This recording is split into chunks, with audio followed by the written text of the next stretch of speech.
tout ce que l'on fait avec Rosetta, c'est d'essayer de comprendre la spécificité de ce qui a permis, au moins sur Terre, à la vie d'émerger, pour essayer de comprendre si c'est très générique et si ce genre de processus est suffisamment générique pour pouvoir avoir pris place ailleurs dans le système solaire, voire ailleurs dans notre environnement galactique.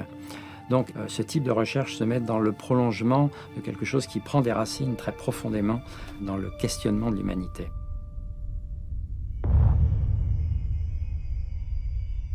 On sait aujourd'hui qu'au moment de la formation du système solaire, des milliards de débris se sont trouvés éjectés très loin du Soleil.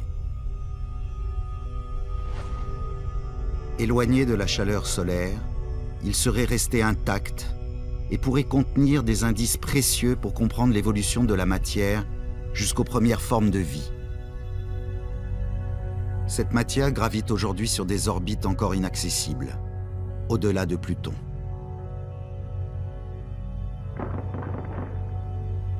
Mais il arrive qu'un de ces débris soit accidentellement happé à l'intérieur du système solaire et s'approche de ces chercheurs qui aimeraient tant sonder leurs secrets. Lorsqu'il se rapproche du Soleil, suffisamment proche pour que la glace se sublime, alors il s'entoure de cette énorme chevelure qui fait des millions de kilomètres, alors que le noyau lui-même fait quelques kilomètres. Et il perd à ce moment-là plusieurs mètres, voire plusieurs dizaines de mètres de sa surface. Ça paraît pas beaucoup, mais sur un objet qui fait quelques kilomètres, ça veut dire qu'il va faire une centaine d'orbites comme ça et c'est fini.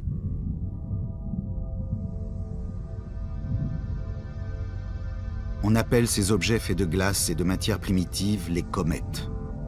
Comme ici, Horizon, filmé par l'observatoire SOHO. Quand vous voyez une comète, pour la comète, c'est son champ du signe. C'est-à-dire que la comète est en train de disparaître.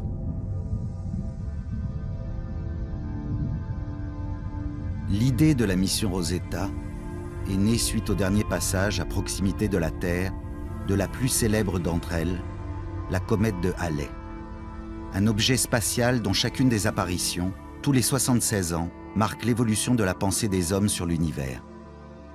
Lorsqu'en 1759, conformément aux lois énoncées par Newton et aux prévisions de son confrère Edmund Halley, une comète apparaît effectivement dans le ciel terrestre, la gravité universelle est définitivement validée.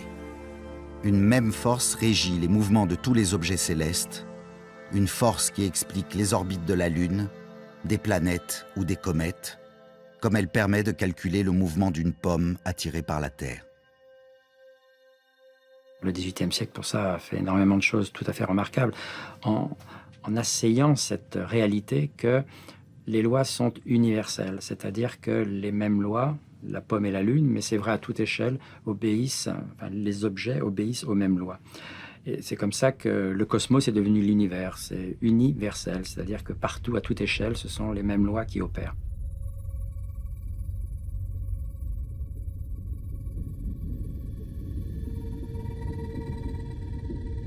À la fin du XXe siècle, aux lois de Newton sur la gravité s'ajoutait la maîtrise technique de la propulsion spatiale.